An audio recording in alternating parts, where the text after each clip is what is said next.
욥기 42장 1절서부터 6절 말씀까지 받도록 공독해 드립니다. 욥이 여호와께 대답하여 이르되 주께서는 못하실 일이 없사오며 무슨 계획이든지 못 이루실 것이 없는 줄 아오니 무지한 말로 이치를 가리는 자가 누구니이까.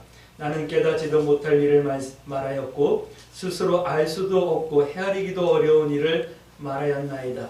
내가 말하겠사오니 주는 들으시고 내가 주께 묻겠사오니 주여 내게 알게 하옵소서. 내가 주께 대하여 귀로 듣기만 하였사오나 이제는 눈으로 주를 배옵나이다. 그러나 내가 스스로 거두어 드리고 티끌과 재 가운데서 회개하나이다. 아멘. 우리 서로 인사합니다. 참 잘 오셨습니다.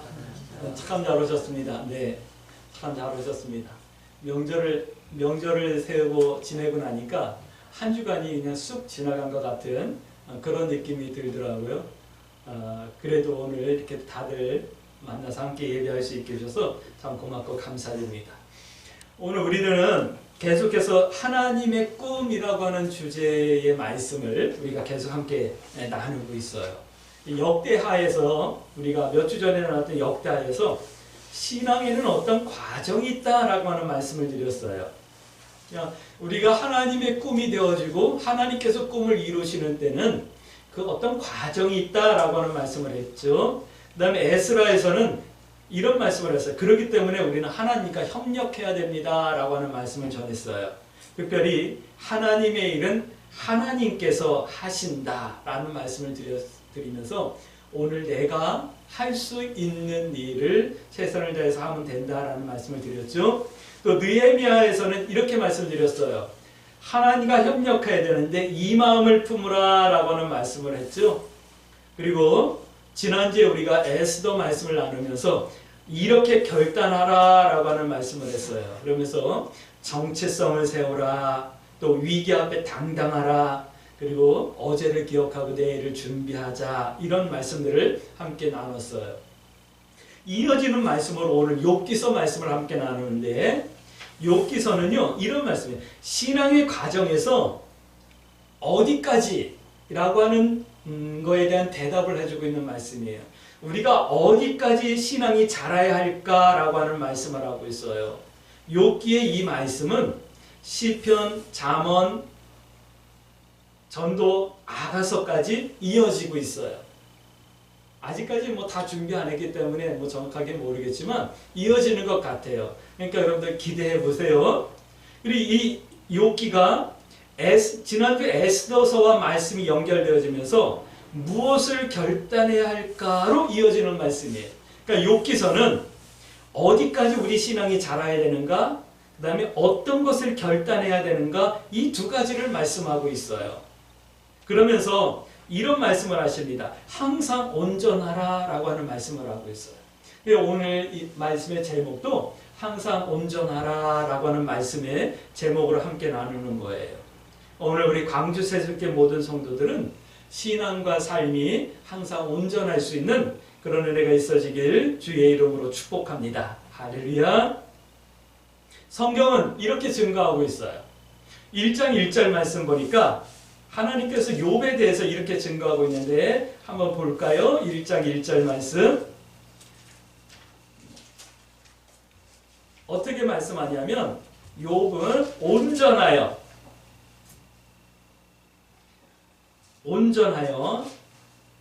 1장 1절 그 사람 누구예요? 욥이죠. 욥은 온전하고 정직하여 하나님을 경외하면서 악에서 떠난 사람이었다 라고 성경이 증거하고 있어요. 온전하고 정직하고 악에서 떠나고 하나님을 경외하는 사람이었다. 그러니까 온전하다라는 것은 그거예요. 우리의 삶이 정직한 것이 온전한 거예요. 또 온전한 신앙은, 우리 신앙의 온전함은 하나님을 경외하면서 악에서 떠난 거예요. 이것이 온전한 거예요. 그럼 한번 여쭤볼게요. 지난 한 주간 여러분들 정직하셨을까요? 그럼 온전한 삶을 사신 거예요. 여러분들 지난 한 주간 하나님을 경외하면서 악에서 떠나려고 몸부림쳤습니까? 그럼 여러분들 신앙도 온전하셨던 거예요. 1장 5절 말씀 보니까 욥의 행위가 항상 이와 같았다 말씀하고 있어요. 성도의 기도의 제목이 되어지길 주의 이름으로 축복합니다. 혹시 내 삶이 정직하지 못했을까? 내가 하나님을 경외하는 마음이 흐려져서 약해져서 악을 경험하지는 않았을까? 항상 점검하는 거예요. 이 말씀을 어떻게 표현하고 있냐면 5절 말씀 보니까 욥의 자녀들이 잔치를 생일이 되면 형제들을 다 모아서 형제들끼리 잔치를 하는데 잔치하면서 흥겹고 즐거워서 하나님을 혹시 잊어버렸을까 해서 잔치가 끝나고 나면 하나님 앞에 화목제를 드리며 하나님 앞에 예배하며 회개하며 점검하며 정돈하는 그런 모습을 볼 수가 있어요. 욥의 모습이 이와 같이 온전했었다라고 말씀하는 거예요. 이와 같은 내 삶의 내용이 우리 성도들의 기도의 제목이 되어졌으면 좋겠어요. 이와 같은 욥과 같은 성도를 하나님께서는 1장 8절 말씀 보니까 내 종이다 라고 말씀하고 있어요. 1장 8절 말씀 보니까 여호와께서 사단에게 이르시되 사단아 네가 내 종 욥을 주의하여 보았느냐? 그와 같이 온전하고 정직하여 하나님을 경외하며 악에서 떠난 자는 세상에 없다 라고 말씀하시죠. 내 종이라고 말씀하는 거예요. 내 종이라는 것은 노예라고 하는 표현이 아니에요. 내 종이라는 말은 존경하는, 욥의 신앙을 하나님께서 인정하고 존경하는 그런 표시예요. 욥의 신앙을 명예롭게 호칭해 주는 말씀이 바로 내 종이다라고 하는 거예요. 목회자들을 하나님의 종이라고 우리가 표현하죠. 네, 이 말은 하나님의 노예라는 뜻이 아니라 하나님께서 인정받는 사람, 하나님께서 인정받는 성도라고 하는 뜻이에요. 그래 주의 종들도 성도들을 보면서 거룩한 하나님의 종들입니다 라고 이렇게 기도하면서 하나님 앞에 중보하거든요. 그것은 하나님이 인정해 주셔도 되는 성도입니다 라고 하는 고백이기도 하는 거예요. 우리 광주 세습계 모든 성도들이 하나님께 이런 칭찬과 명성을 얻을 수 있게 되길 주의 이름으로 축복합니다. 광주의 광주 세승교회 아무개 권사를 보았느냐? 내 종 아무개 권사를 보았느냐? 내 종 아무개 목사를 보았느냐? 라고 하나님께서 이렇게 인정해 주실 수 있는 욥과 같은 이런 온전한 성도, 삶은 정직하고 신앙은 하나님을 경외하면서 악에서 떠난 그런 성도들이 되어줄 수 있게 되길 주의 이름으로 축복합니다. 그러기 위해서요, 첫 번째예요. 나를 향하여서는 모든 일에 온전하라 라는 말씀을 하고 있어요. 나는 모든 일에 온전하셔야지만 돼요. 즐거운 일이 있을 때 스스로 점검할 수 있으셔야지만 돼요. 즐거우면 하나님을 까먹을 때가 있죠. 그래서 이렇게 기분이 이렇게 업이 되면 내 맘대로 막 하기도 하고 때로는 오버하면서 하나님 뜻을 저버리기도 하고 그러잖아요. 그런데 너무 행복해서 하나님을 잊어버린 적은 없었을까요? 세상에 속한 것들 때문에 은혜를 잊어버린 적은 혹시 없지 않을까요? 한번 점검해 보셔야지만 돼요. 이게 온전한 삶의 시작인 거예요. 또 이런 거 있잖아요. 어려운 일이 있을 때 불평하고 원망하지는 않았을까요? 왜 내게만 이런 일이 생길까? 왜 나는 왜 안 될까? 나는 왜 이렇게 힘들까? 왜 나만 이렇게 안 될까? 막 이러면서 여러분들 불평하며 원망하진 않았을까요? 감사를 잊어버리진 않았을까요? 한번 점검해 보셔야죠.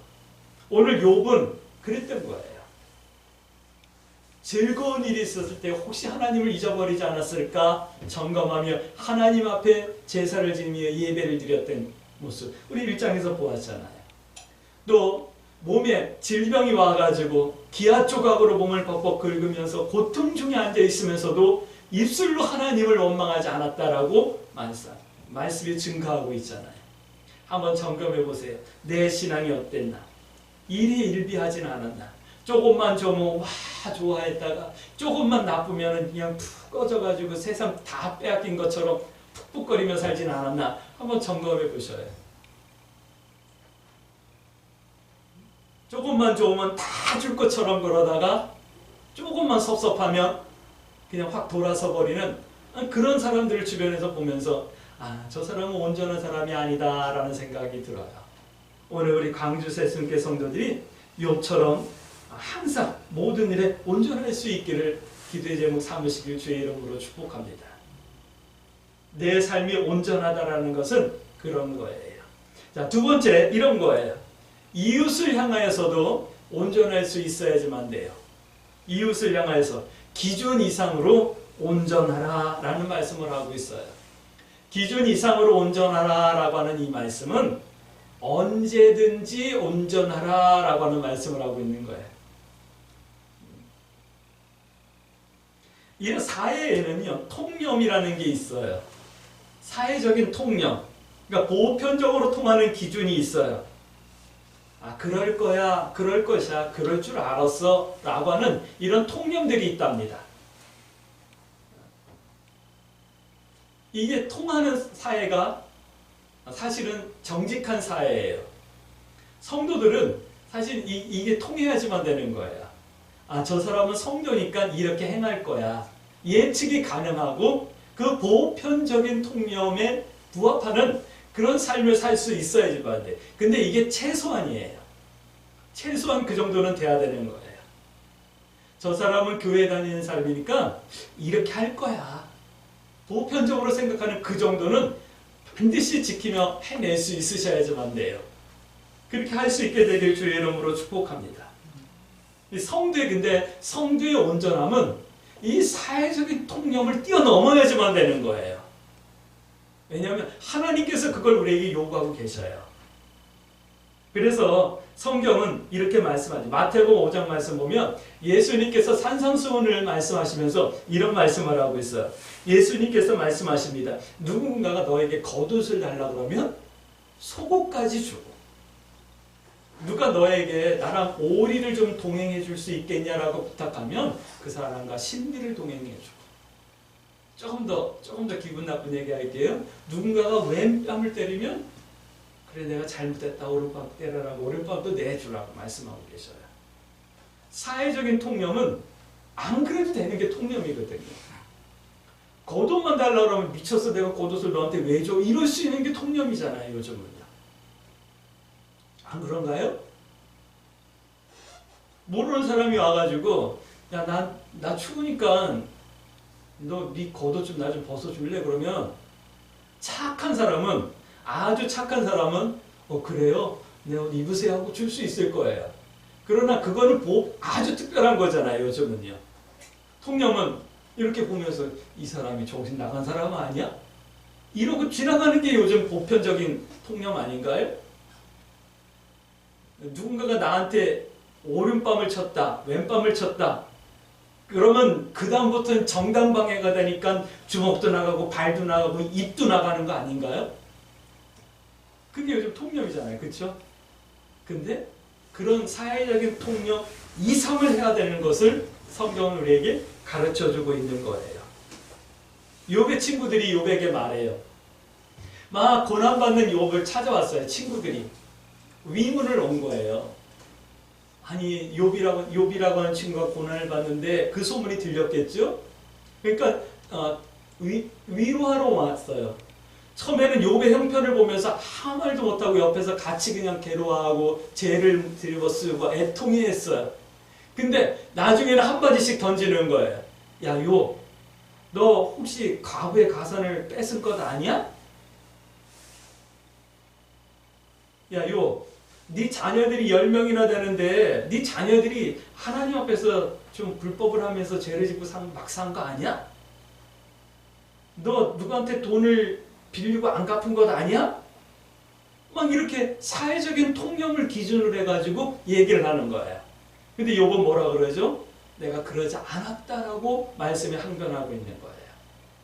세상 사람들은 사회적인 통념을 기준으로 해가지고 우리들을 보려고 해요. 그런데 우리가 지금 한국 교회가 세상에서 지탄을 받는 이유가 뭐죠? 세상적인 통념도, 기본적인 그 개념도, 그 윤리도 따라가지 못하고 있기 때문에 질책을 받고 그러는 것 아닐까요? 이 말은 무슨 말이냐면 오늘 예수님의 가르침을 따라서 사회적인 기본 어떤 윤리보다도 높은 차원의 윤리를 행할 수 있는 그런 성도의 삶을 살아야 될 것을 말씀하고 있는 거예요. 그래서 오늘 욥기서 말씀 보면 기준 이상의 온전함을 우리에게 요구하고 계시는 것을 볼 수가 있어요. 물론 기준 이상의 온전함을 가지고 살아도 고난이 올 수 있고 어려움이 올 수 있어요. 그건 하나님께서 허락하신 거니까 그건 하나님께 맡기는 거고 우리는 기본 이상의 윤리와 그 다음에 통념을 넘는 온전함이 있는 그런 성도가 되어야 되는 거예요. 세상에서 교회 다니는 사람이 역시 다르구나. 역시 교회가 뭔가 좀 다름이 있구나. 라고 하는 이와 같은 친천과 명성을 회복할 수 있는 날이 속히 올 수 있게 되길 우리 함께 기도하십시다. 그렇게 되어야지만 되는 거예요. 세 번째는 이런 말씀을 하고 있어요. 어떤 말씀을 하냐면 하나님을 향하여서 모든 순간 겸손하라 라고 하는 말씀을 하고 있어요. 항상 온전하다라는 것은 그거예요. 첫 번째 나를 향하여서는 모든 일에 온전해야 되고 그 다음에 이웃을 향하여서는 기준 이상으로 온전해야 되는 거고 또 하나님을 향하여서는 모든 순간 겸손해야 되는 거예요. 모든 순간 겸손한 것이 하나님 앞에 온전한 거예요. 뭐 기도를 많이 한다, 봉사를 많이 한다, 헌금을 많이 한다 이게 온전한 것이 아니라 모든 순간 하나님 앞에 겸손한 것 이것이 온전한 거예요. 성도가 하나님 앞에 온전하다라고 하는 것은요 모든 순간 겸손하다라고 하는 것인데 그게 어떤 말씀이냐면 오늘 읽었던 우리 본문 말씀 한번 볼까요? 40장 4절 말씀 한번 볼게요.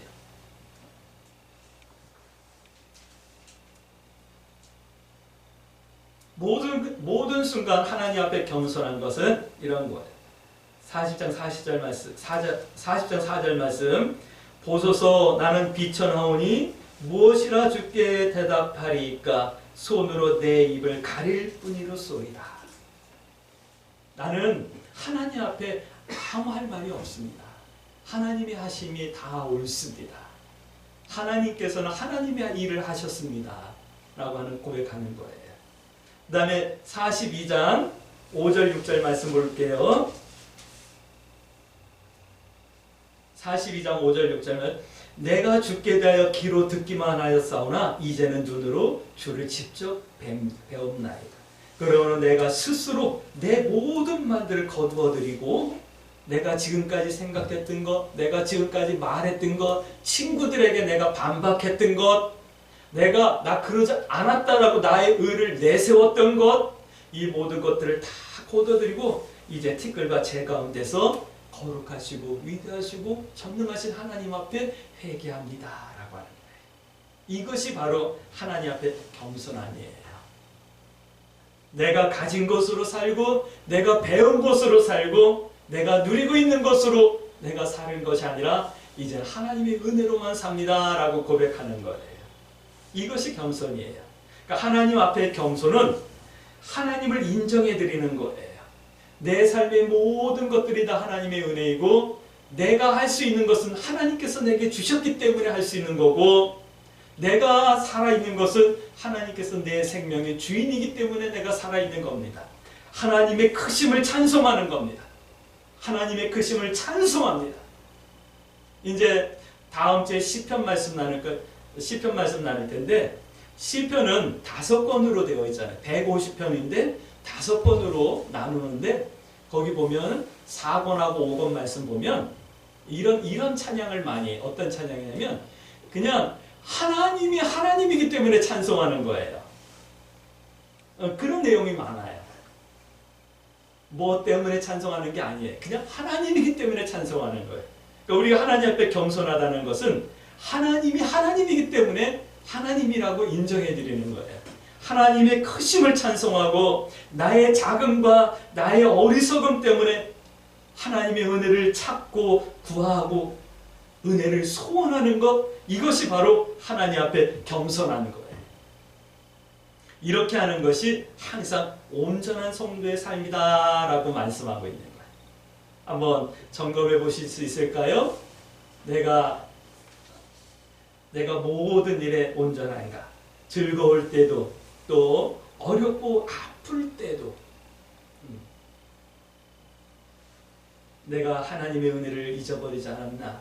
또는 불평하며 원망하지 않았나? 점검해보고 적어도 세상이 원하는 세상에서 기준으로 통하는 윤리의 수준보다 높은 윤리의 수준으로 내가 이웃과 주변을 살피며 섬기며 살고 있는가? 또 하나님 앞에서 내가 모든 순간 겸손하게 하나님의 크심을 찬송하며 하나님 앞에서 늘 겸손하고 온유하게 주님의 은혜를 사모하고 있나? 한번 점검해 보시는 거예요. 이것이 온전한 성도의 삶이에요. 오늘 욥기서는 욥을 통해서 우리에게 이 말씀을 하고 계시는 거예요. 왜냐하면 하나님의 꿈은 성도거든요. 하나님의 꿈은 교회를 아주 멋지게 건축하는 것이 하나님의 꿈이 아니에요. 광주에는요, 참 여러 가지들이 있는데 천지남이라는 데가 있어요. 저 한번 가봤거든요. 그냥 산 중턱 이렇게 깎아가지고 불 메우고 팽팽하게 운동장 만들어 놓고 커다란 돌 한 서너 개 갖다 놨어요. 큰 주춧돌. 그리고 걷다가 뭐 100년을 계획을 세워가지고 천주교 성당을 대성당을 짓겠다라고 천주교에서 뭐 이렇게 하고 막 난리를 친 적이 있었어요. 근데 하나님의 꿈은 그렇게 뭐 100년에 걸쳐서 있는 큰 성전이 꿈이 아니에요. 하나님의 꿈은 이와 같이 하나님 앞에 온전하기를 소원하며 기도하는 성도 한 명 한 명이 하나님의 꿈인 거예요. 내가 이렇게 온전한 성도가 되어지길 하나님께서는 꿈꾸고 계시는 거예요. 이런 온전함을 꿈꾸고 있는 성도를 통해서 하나님께서는 예배와 찬송을 받으시길 원하는 거예요. 그것이 하나님의 꿈이에요. 영광 받으시길 원하는 거예요. 이것이 하나님의 꿈인 거예요. 그래서 오늘 우리 광주 새순교회가 이와 같은 하나님의 꿈이 되어지자고 우리 말씀을 전하며 기도의 제목 삼고 있는 거예요. 우리 광주 새순교회 모든 성도들이 이와 같이 항상 온전해서 하나님의 꿈이 되어질 수 있게 되길 주의 이름으로 축복합니다. 성경은 이렇게 말씀하고 있어요. 오늘 42장 9절 10절 말씀 볼까요? 9절 10절 말씀. 이에 대만 사람 엘리바스와 수아 사람 빗단과 나아만 사람 소발이, 이에 욥의 친구들이거든요. 가서 여호와께서 자기들에게 명령하신 대로 행하니라. 뭘 말하냐면 욥을 통해서 너희가 예배를 드려라 라고 말씀드렸어요. 네? 여호와께서 욥을 기쁘게 받으셨다 라고 말씀하죠. 욥이 그의 친구들을 위하여 기도할 때 여호와께서 욥의 공경을 돌이키시고 여호와께서 욥에게 이전 소요보다 갑절이나 더 주셨다라고 말씀하는 거예요. 이 말씀은 뭐냐면 온전했던 욥을 통해서 예배와 기도를 받으신 거예요. 그렇게 말 잘하던 욥의 친구들을 통해서 예배를 받으신 것이 아니라 그렇게 말 잘하는 욥의 친구들에게는 너희들이 욥보다 의롭지 못했다. 항상 온전하지 못했다. 그러니까 예물을 갖다가 욥에게 주고 욥을 통해서 예배드리게 하라 라고 말합니다. 하나님께서는 욥의 친구들의 예배를 받지 아니하시고 항상 온전하기를 기도하였던 욥을 통해서 예배를 받으셨던 거예요. 수많은 사람들이 예배드린다고 오늘 교회당에 모였을 거예요.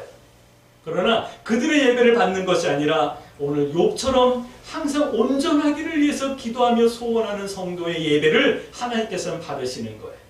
오늘 우리 광주 새순교회 성도들이 하나님께서 예배를 통해서 받으실 수 있는 그런 온전한 성도의 삶의 내용을 회복하실 수 있도록 기도의 제목 삼길 주의 이름으로 축복합니다. 한 번 축복합니다. 한 번 더 축복합니다. 광주 새순교회 모든 성도들은 하나님께서 받으시는 예배와 같고 기도와 같은 항상 온전한 성도의 삶을 살기를 주의 이름으로 축복합니다. 그러므로 우리 이렇게 기도해야 되겠죠? 하나님, 내가 내 삶을 날마다 점검해낼 수 있도록 나에게 은혜를 베풀어 주세요. 즐거울 때 그 즐거움 때문에 하나님을 잊어버리지 않게 해주시고, 힘들고 어렵고 아플 때 그 고통 때문에 하나님 앞에서 불평하지 않게 해주시고 구원의 감격을 빼앗기지 않게 해주세요. 그리고 세상 사람들보다 높은 윤리적인 수준을 유지할 수 있도록 나에게 경건한 삶을 허락해 주세요. 그리고 모든 순간 하나님 앞에 겸손하며 하나님을 하나님으로 인정하며 높여드리며 찬송하며 또 겸손하게 하나님의 은혜를 삼하는 그런 마음으로 믿음의 삶을 살아갈 수 있게 해주세요. 그래서 삶을 정직하게 하시고 신앙은 하나님을 경외하면서 악에서 떠난 성도가 되어지게 해주셔서 하나님께서 받으시는 예배와 같고 기도와 같은 성도의 삶이 되어지게 해주세요. 이렇게 기도하며 이 한 주간도 믿음의 선택을 두려워하지 마시고 하나님 뜻 행하기와 하나님 편에 서기를 부끄러워하지 않으며 승리하는 한 주간, 항상 온전한 한 주간 되어질 수 있게 되길 주의 이름으로 축복합니다. 아멘.